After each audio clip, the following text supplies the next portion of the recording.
Assalamualaikum warahmatullahi wabarakatuh. Semangat pagi teman-teman. Bagaimana kabar kalian? Semoga kalian di rumah dalam keadaan yang sehat ya. Amin. Dan jangan lupa gerakan 3M kita. Apa coba? Mencuci tangan, menggunakan masker, dan menjaga jarak.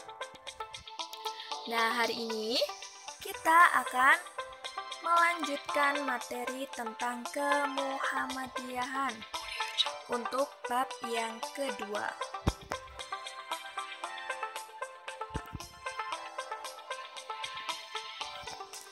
Hari ini kita akan membahas tentang permusyawaratan dalam Muhammadiyah. Coba sekarang kalian buka LKS kalian di halaman 11. Siapkan juga pensil warna kalian. Sudah? Nah, sekarang kita akan membahas bersama-sama tentang musyawarah.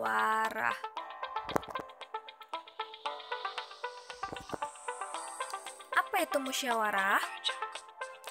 Secara bahasa, kata musyawarah berasal dari bahasa Arab, yaitu syawara yusyawiru musyawaratan, yang berarti berunding. Coba kalian garis bawahi dulu. Sudah? Nah, sedangkan secara istilah berarti kegiatan berdiskusi atau pembicaraan bersama untuk membahas atau menyelesaikan suatu permasalahan sehingga tujuan dapat diwujudkan secara bersama-sama. Nah, musyawarah ini juga merupakan salah satu karakter yang kuat dalam persyarikatan Muhammadiyah yang sudah membudaya dari awal berdirinya persyarikatan hingga saat ini. Nah, musyawarah ini dinyatakan sah apabila dihadiri 2/3 dari anggota musyawarah yang telah diundang secara sah oleh pimpinan Muhammadiyah di tingkat masing-masing. Jadi, musyawarah itu dikatakan sah apabila sudah dihadiri 2/3 dari anggota yang diundang. Kita lanjut. Kemudian, musyawarah telah difirmankan oleh Allah dalam Al-Quran surat Ali Imran ayat 159 dan surat Asy-Syura ayat 38. Coba kalian garis bawah ya. Kemudian tujuan musyawarah. Nah, tujuan musyawarah itu adalah untuk menghasilkan keputusan terbaik sebagai solusi dari setiap masalah yang dihadapi bersama.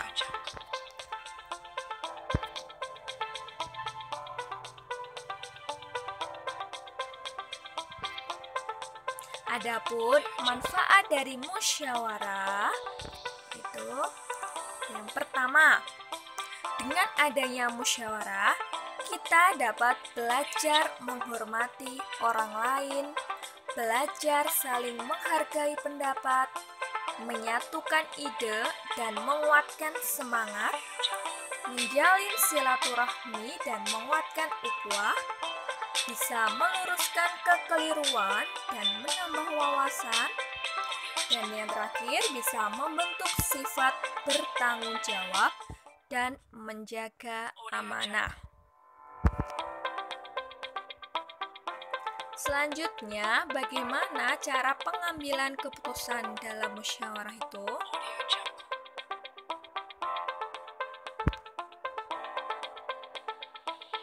Yang pertama, dengan mufakat.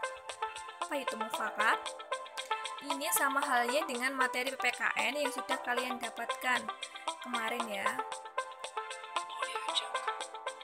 Mufakat itu adalah keputusan yang ditetapkan secara bersama. Jadi, ketika dalam bermusyawarah, kemungkinan muncul banyak usulan kan. Nah, sehingga perlu dilakukan proses diskusi untuk memilih usulan terbaik sesuai kebutuhan. Nah, ketika semua anggota musyawarah telah menyetujui usulan keputusan yang ditetapkan secara bersama, nah itulah maka sudah mendapatkan sebuah mufakat atau sudah mencapai musyawarah mufakat. Kemudian yang kedua dengan cara aklamasi. Aklamasi adalah usulan yang langsung diterima oleh semua anggota musyawarah. Jadi ketika dalam musyawarah terdapat usulan yang langsung diterima oleh semua anggota, perundingan dan pemungutan suara atau pernyataan setuju secara lisan dari seluruh anggota musyawarah, maka pengambilan keputusan musyawarah tersebut disebut aklamasi dan sah ya. Kemudian yang ketiga ada dengan cara voting. Voting adalah pengambilan keputusan berdasarkan suara terbanyak.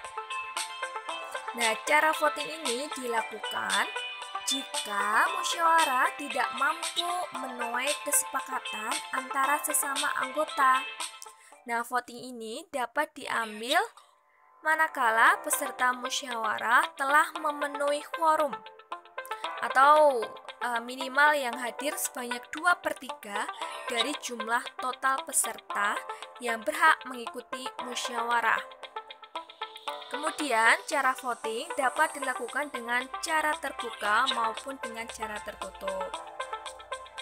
Nah, terkait dengan cara pengambilan keputusan dalam musyawarah ini, Persyarikatan Muhammadiyah berusaha memutuskan dengan mufakat.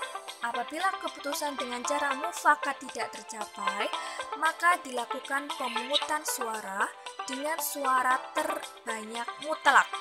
Nah, hal tersebut telah dirumuskan dalam Anggaran Dasar Muhammadiyah.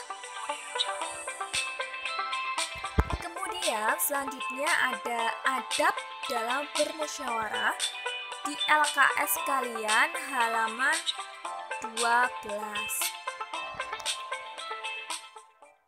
Nah, untuk adab musyawarah yang pertama berbicara dengan suara yang jelas dan sopan. Kedua, mendengarkan dengan teliti dan penuh perhatian. Yang ketiga, tidak memotong pembicaraan yang sedang berlangsung. 4. Menjaga ketenangan dan menghormati pendapat orang lain. Nah, yang kelima, jika hendak menyampaikan pendapat, maka disampaikan melalui pimpinan rapat. Nah, itu adalah beberapa dalam adab bermusyawarah. Nah, kalian juga bisa membaca sendiri materinya berkaitan dengan adab musyawarah dari beberapa tokoh. Nah, untuk materi KMD sampai di sini dulu ya, teman-teman. Nah, selanjutnya coba kalian kerjakan tugas berikut ini. Kalian tulis tugasnya di buku KMD. Adapun tugasnya 1, jelaskan apa yang dimaksud dengan musyawarah, baik secara bahasa dan juga istilah. Yang kedua, musyawarah difirmankan oleh Allah dalam Al-Quran surat apa dan apa. Berikan juga dengan ayatnya. Yang ketiga, jelaskan tujuan diadakannya musyawarah. Yang keempat, menurut pendapat kalian, apakah manfaat diadakannya musyawarah? 5. Jelaskan perbedaan antara mufakat, aklamasi, dan voting. Jadi kalian kerjakan di buku tugas. Nah, Bu Eni rasa cukup sekian teman-teman. Semangat terus belajarnya, dan bagi yang laki-laki jangan lupa untuk melaksanakan sholat Jumat hari ini. Oke, cukup sekian dari Bu Eni. Wassalamualaikum warahmatullahi wabarakatuh.